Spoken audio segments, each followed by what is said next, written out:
klausimą. Tai labas vakaras, mergaitės. Pradedam mūsų iššūkio pirmą dieną. Mokinsimės, kaip statyti savo komandą. Pasidalinsim ekranu.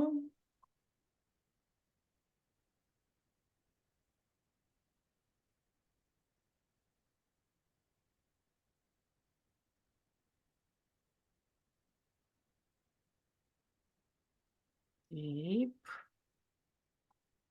Pasidalinam.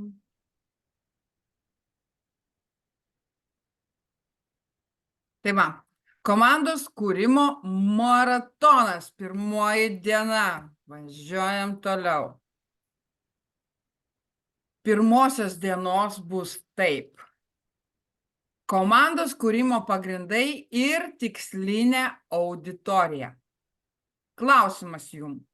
Kodėl jūs manote, kad žinojimas apie savo auditoriją yra toksai svarbus? Nu, kalbam, netylim. Nu, todėl, kad žinai, ką tada pasiūlyt gal žmogui. Kaip čia pasakyti? Nu, aš pagal savo solo verslą galiu pasakyti. Kai aš žinau savo auditoriją, man žymiai lengviau dirbti. Teisingai. Eimantė, Ir marketingui turbūt tas pats pritaikoma, aš kaip Nu, va, suprantu. Eimantė pasakys dabar. Žinok, aš tai nelabai žinau. Bet apskritai, tu žinai, kas tas yra tavo tikslinė auditorija? Nu, mano tai kaip ir aš, sakykime, mamytės, auginančios vaikus. Aš daugiau į tai orientuojas. Rudenė, Taip, klausimas buvo užduotas taip. nu, taip mano auditorija yra moterys, tik moterys, aš vyrams makiažų nedarysiu. Moterys, nesvarbu kokiu metu, kaip aš savo auditoriją žinau ir man tai labai Gerai. Tai va. Tai kasgi vis dėlto yra jūsų tikslinė auditorija? Dabar pasiimkit visos rašyti ir rašot 1, 2, 3, 4, 5. Ane? Mano tikslinė auditorija ir rašot, vat kaip Eimantė sakė, mamytės, ten dar kažkas. Danutė rašo palei savo solo verslą, kas yra, ne? Daiva taip pat tavo irgi, kaip ir skaitysi solo verslas, ir irgi rašai, kas tai tavo yra tikslinė auditorija. 4-5 tos.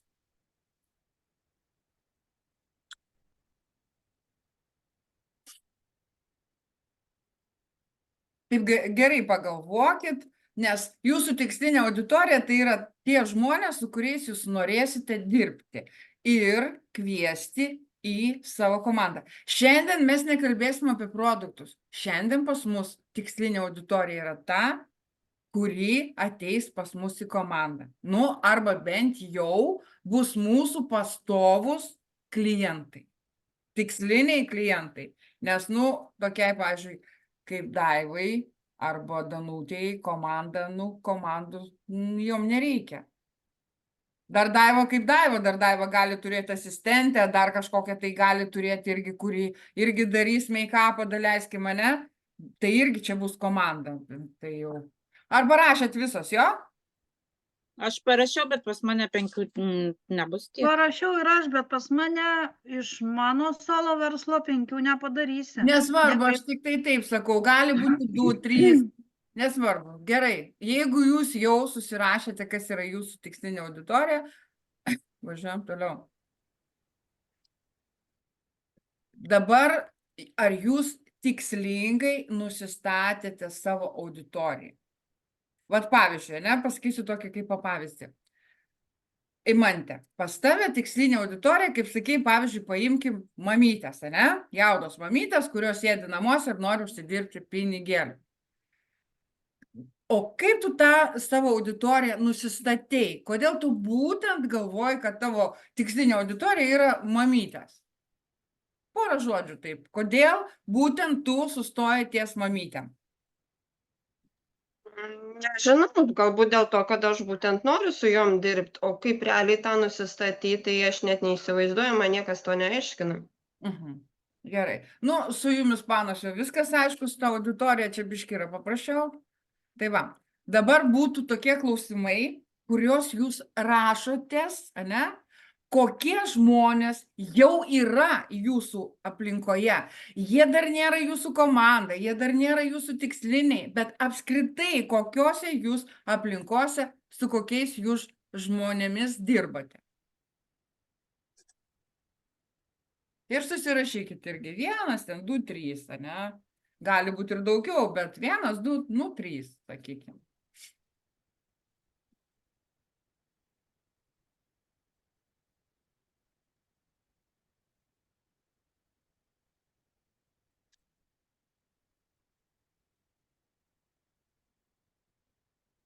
Dabar prie to pačio, jūs atsakykit pačio savo į tą klausimą, ką jie laimės prisijungę prie jūsų komandos.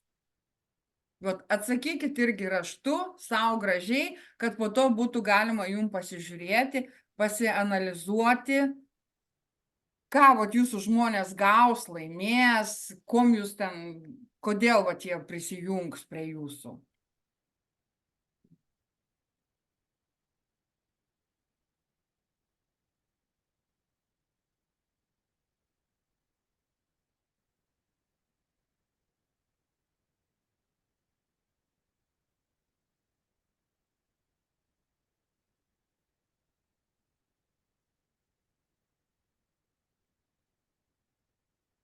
Na, atsakėt?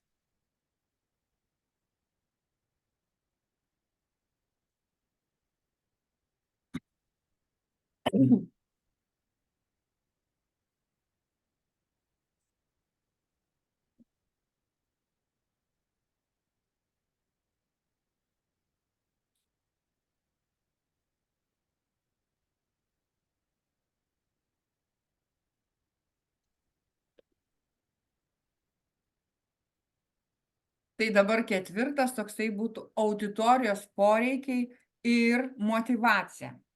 Kokie yra pagrindiniai jūsų tikslinės auditorijos poreikiai, kad būtų lengviau juos pritraukti į komandą? Čia gal ko gero bus daugiau į Eimantę.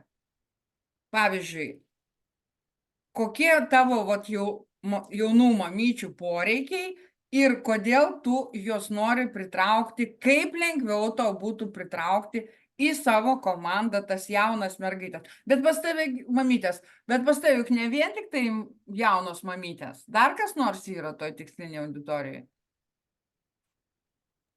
Ne, aplamai moteris. Moteris. Sakyti.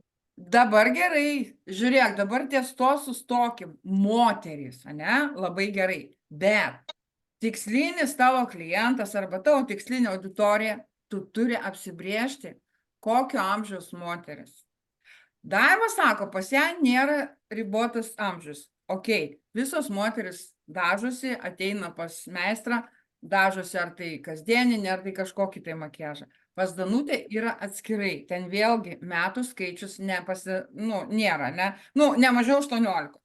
O pas tave, kadangi tu esi grinai tinklinio marketingo atstovė, tu kviesis į komandą, tu kalbėsi su. Tu turi apsispręsti, kokio amžiaus moteris turi būti. Pavyzdžiui, 25-45, ane? 18-36, 20-40, 40-60, nu aš tau kaip po pavyzdį sakau. Tu turi, čia va, tu turi pagalvoti, kas bus tavo tikslinis komandos narys, su kuriuom tu norėtum bendrauti. Vat būtinai, nes čia yra labai paprastai. Kodėl? Todėl, kad, sakykim taip, jeigu bus tavo tikslinis klientas arba komandos narys, pavyzdžiui, mano 60 metų moteris, ane? tai tau jau biški kaip ir bus sunkiau kalbėti su ją, ane? Tai tau gal geriau kalbėti kažkur tai va tavo, ne, metų 30-40 arba 30-45, ne? Supratai, ką aš pasakiau, jo? Va tai būtinai, su kuria tu nori auditoriją. Čia tinklinė marketinė, tai yra būtina. Taip kaip ir klientą. Jeigu mes norim parduoti prekę, mes turim žinoti, ko tam klientui reikia. Taip. Dabar jums praktinė užduotis. Užrašykite 3-5 motyvus, kurie gali paskatinti jūsų auditoriją prisijungti prie jūsų komandos.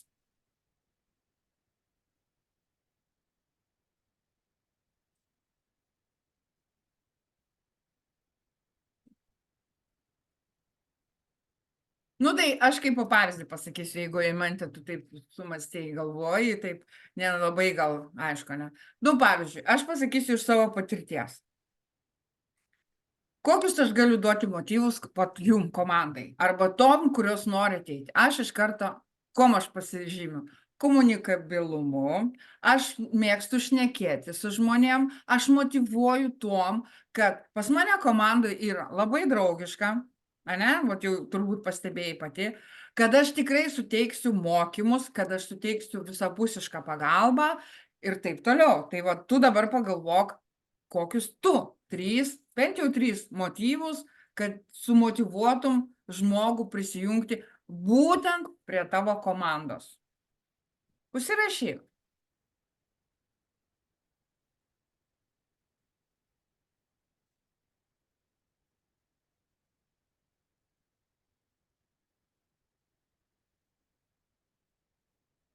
O Daiva, tu irgi be reikalo, ar tu rašai viską, nes tu kaip irgi tinklinio marketinge, Danutė, kaip ir irgi. Ir jeigu, pavyzdžiui, pas jūs ateina moteris, kokia nors, taigi jūs nepasakysit, oi, ne, aš komandos nekursiu, gal eikit kur nors kitur, juk jūs taip nepasakysit. Mes dabar visos esam vienoj kompanijai, vienoj komandai ir jeigu žmogus registruosis, nu tai jūs ir registruosit, tai jūs irgi susirašykit bent jau 3 motyvus, kurie paskatins tą žmogų ateiti būtent pas jumis į komandą.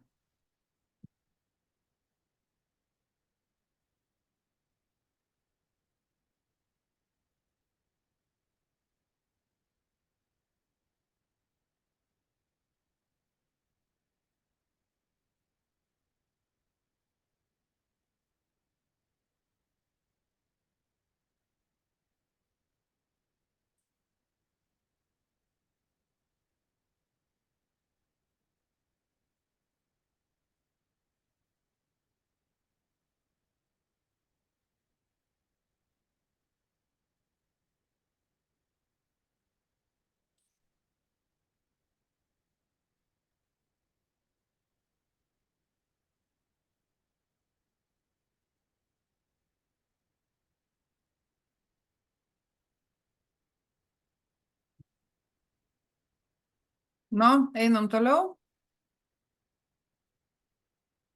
O dabar klausimai. Pavyzdžiui, kaip jūs galvojat, ko ar ką ieško jūsų tikslinė auditorija? Ir antras klausimas būtų, kaip jūsų pasiūlymas atitinka jų poreikius? Ar aiškus klausimai? Nu, aš tada pradėsiu sakyti apie Eimantę. Pavyzdžiui, ne? Ko ieško jaunos mamytės? Uždirbti, sėdint namuose, ane? Tai va, tai jūsų koks būtų pasiūlymas? Tai toks ir būtų pasiūlymas, kad kviečiu ateiti į mano komandą, dirbu su tinkliniu marketingu arba kaip ten išvarstysi, nežinau, ir pavyzdžiui pasakysi, kad mano komandai, mūsų kompanijoje, tu būdama namie, gali užsidirbti tiek ir tiek. Nu, kažkas panašaus. Ar rašysit, ar nerašysit? Susirašiau. Susirašai, tai tu šaunuolė kokia. Čia- Ta pati ir jų mergaitės irgi, kadangi esam visos tinklinė marketingė ir toje vienoj komandai, tai vat reikia irgi susirašyti mažą ką. Pavyzdžiui, kur jūs ieškosit savo komandos narių? O jeigu ir neieškosit, kad jūs žinotumėt, iš kur gali ateiti tie jūsų komandos nariai. ir kaip jūsų pasiūlymas atitiks jų poreikius.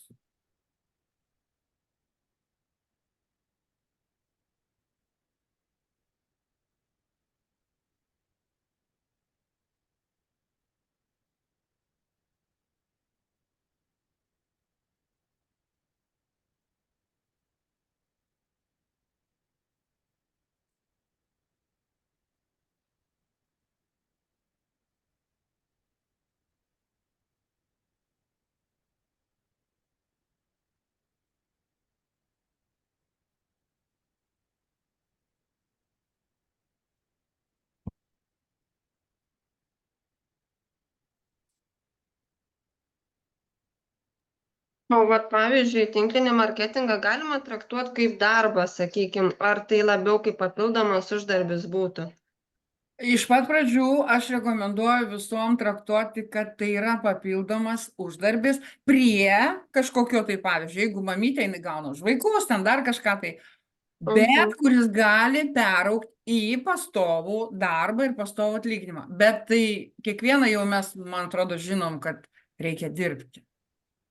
Nu, taip. Čia irgi reikia dirbti. Čia nėra taip, kaip tu pati žinai, kad atėjai, prisiregistravai, bas, įmetei 10 skelbimų per dieną ir tau ateina 100 000. Nėra taip. Čia, aš nežinau, čia gali supranti, kuri visiškai nežino apie tą tinklinį marketingą. Gal jinai galvoti taip gali.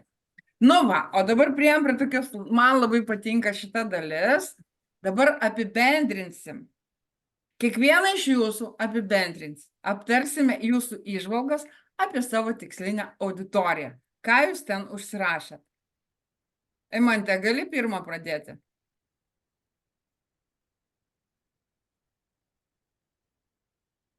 Nežinau, galim bandyti. Nu, bandom.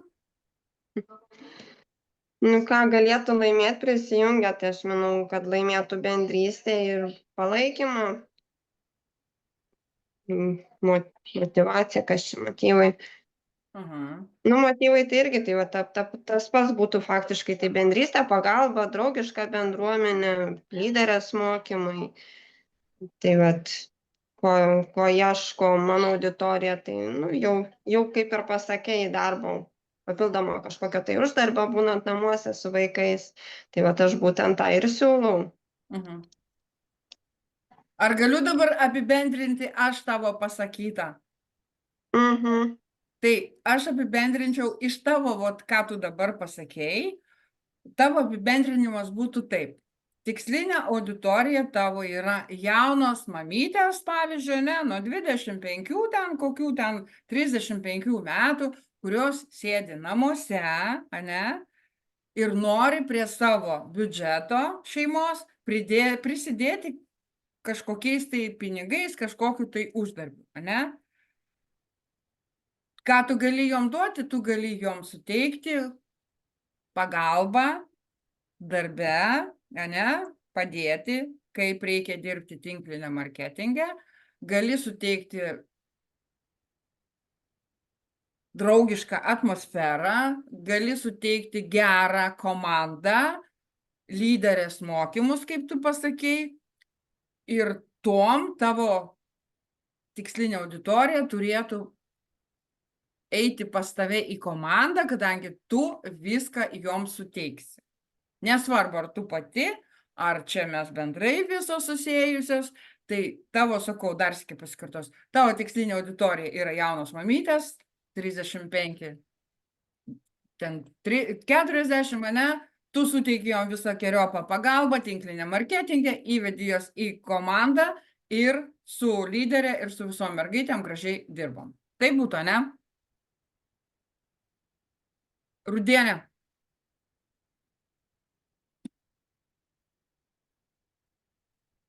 Mano tikslinė auditorija yra nesvarbu kokio amžiaus moterys, mergaitės, panelės, o jos atėjo pas mane į komandą.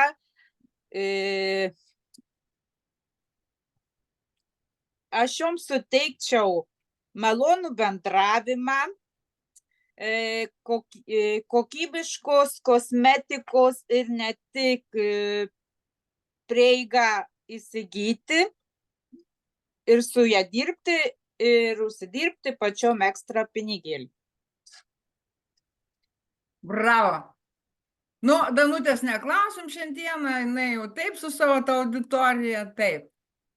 O dabar toksai trumpas blitz klausimas. Kas jūs nustebino apie jūsų tikslinę auditoriją? Ar kažką naujo supratote apie tikslinę auditoriją, ar ne? Eimantė.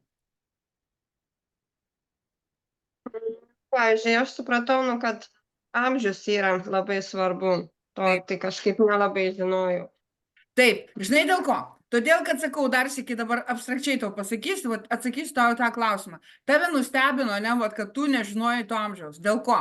Pavyzdžiui, su savo tiksliniu klientu, ane, lojaliu klientu, kaip čia pavadinsim, mes turim kalbėti tu. O tu, ane? Ne kad jūs, ne kažką, bet vat kaip tu man sakai, tu. Ane? Tu nori uždirbti, tu sėdi namuose su mažais vaikais, tu nori uždirbti papildomų pinigų, kviečiu tave pas mane prisijungti mūsų komandą, aš tau galiu suteikti visą kairopą pagalbą ir taip toliau. Supratai? Tai va, tai reiškia, tu tą naujieną kažkokią tai nesužinojai. Tave nustebino, kad reikia amžius. Būtinai amžius turi būti. O amžius nebus pas Danutę, jeigu kalbėti apie jo solo verslą, ir pas Daivą.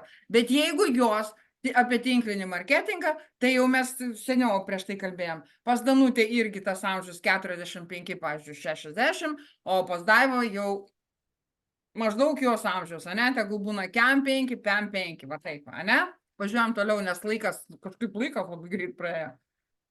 Ir būtų kitos dienos užduotis, ką jūs turite namuose pasidaryti sekančią dienai.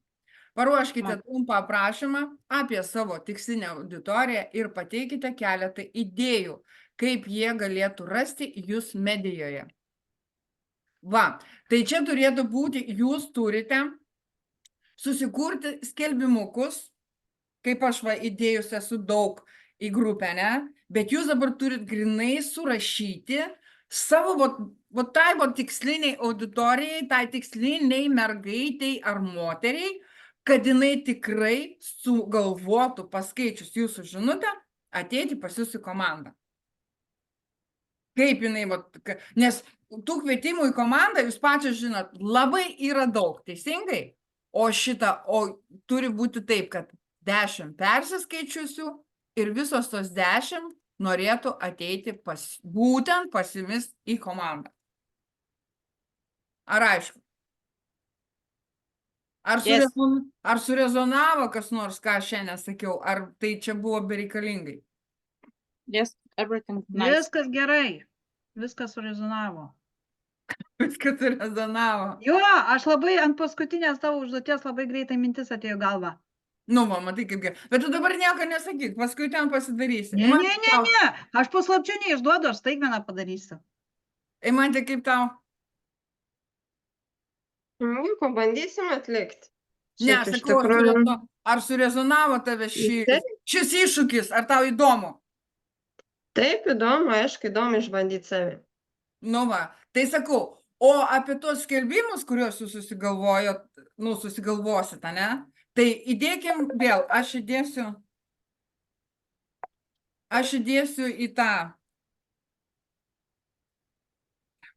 į mūsų tą grupę, tą tokį, pavadinimą kažkokį, ir jūs tada, kaip visą laiką, ne, į tos komentarus įdedat kiekvieną savo vatavot. Gali 2, 3, kiek jums tos fantazijos užteks. Bet sakau, prieš darant tą skelbimuką kuriant, visą laiką atsisėskit, kad ir prieš veidrodį, ir kalbėkit pati savo.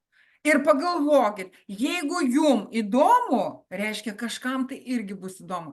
Jeigu tau pačiai neįdomu, kaip aš, man tu dabar sėdi ir galvoji, ateik pas mane į komandą, aš ten ir tokia, what the fuck, neičiau šitą komandą. Kitą galvok tada, supranti, va čia ir yra tas iššūkis, perlip per save, dėlioti 10, 50, 100 tų skelbimų. Nereikia ten litanijų, ten kelių sakinių skelbimas, kokių ten 3, 4, 5, ne? Ir vat, jeigu tave surezonuoja tas skelbimas, reiškia, valio, galima paleisti į auditoriją ir auditorija skaitys. Aišku, jeigu paskaitys 100 iš karto neatbėgs pas tai komandą, nors ką gali žinoti, palaipsniui, ne, bet sakau, įdedi, pavyzdžiui, 10 tų skelbimų ir jeigu bent vienas parašo į skelbimą domina, bent jau domina, jau yra gerai. Nesvarbu, kai jis neateina. Klausyk, o čia apie marketingą ar apie savo? Žinokis apie marketingą. Apie marketingą. Jau Kad čia tave savo... pypkės. Ne, tai jūs tą patį galite panaudoti ir savo solo versle. Čia nieko. Nu, tai aš apie tą ir galvoju. Nu, bet žinokit, mergaitės, mes esame tinklinio marketingo Live On Plus kompanijos komanda ir mes tada darykim tą iššūkį grinai su tinkliniu marketingu. Nes, nu kaip, dabar mes kalbam apie komandą, ne apie solo verslą. Aš juk nekalbu apie savo verslą. Aš kalbu apie tinklinį marketingą, apie jumis. Mes visos esam komanda, mes visos turim žinutės daryti ir mes turim visos norėti, kad pas mus ateitų šioje kompanijoje į mūsų komandas. Va, kur yra esmė. Aš suprantu, viskas gerai, rudieniai. Supratom. Su make-upu viskas labai gerai rudieniai, bet supranti, jeigu tu turėsi komandą tinklinę marketingę, iš tos komandos kažkas gali ir pas tave tikrai ateiti ir make-upą darytis, nu, jeigu logiškai kažkur iš Airijos netoli tavęs. Taigi mes nežinom, kas pas mus atsiliepia. Taip. Taip? Tai va. Taip. Gal kokių klausimų? Gal padažyti jumi? Imantė, neturi klausimų? Nu, ne kol kas, bet tai kol kas viskas aišku. Viskas aišku. Tai ką, tada ačiū, kad susirinkot, mes turim dar 2 minutės, dar galim pasivaipyti vieną prieš kitą. Rekordai, kaip čia vaipysiesi prieš nepadarius top. Nu, kodėl negalim pasivaipyti, juk mes nieko blogo nedarom, mes ką, pasišnekėjom labai draugiškai, surezonavom vieną kitą, turim namų darbus, eisim namų darbus daryti, kai mokyklai. Reikia tada padažysi. Kodėl nepasivaipys, juk mes ten ne kažką tai šnekam, mesgi normaliai viską šnekam. Nereikia bijoti to interneto, nereikia bijoti, būkim savimi. Žmonės ateina pas žmonės ir jeigu mes susidedam tas kaukės, tokias, viena siūlo, ateikit padažyti, ateikit pasibūrti. Aš noriu. Ateikit pas mane į mokymus, aš esu tinklinio marketingo profesionalas, ekspertas. Prašom, ateikit pas mane į mokymus. Ką, Imantė, tu kvies tada jau į komandą, greitai. Ką man eiti, jeigu aš nemokamai dabar gaunu? Palauk. Imantė nieko nepasakė. Kviesk į komandą, nes tas įrašas taigi bus. Greitai, Imantė. Nu, šitai greitai nesugalvosiu. Nu gerai, nu dviejai žodžiais, nu ką, greitai, sakyk, ką nors. Nu greitai. Pirkite. Nu sakyk, ateikit pas mane į komandą, aš jums suteiksiu viską. Nu sakyk. Gerai, mergaitės, mes to atsijungsim. Ačiū, gerą likusią vakarą ir iki sekančios pamokos, tai bus antradienį. Nes beatsimenu, kokia ten ta diena bus. Ate. Bye.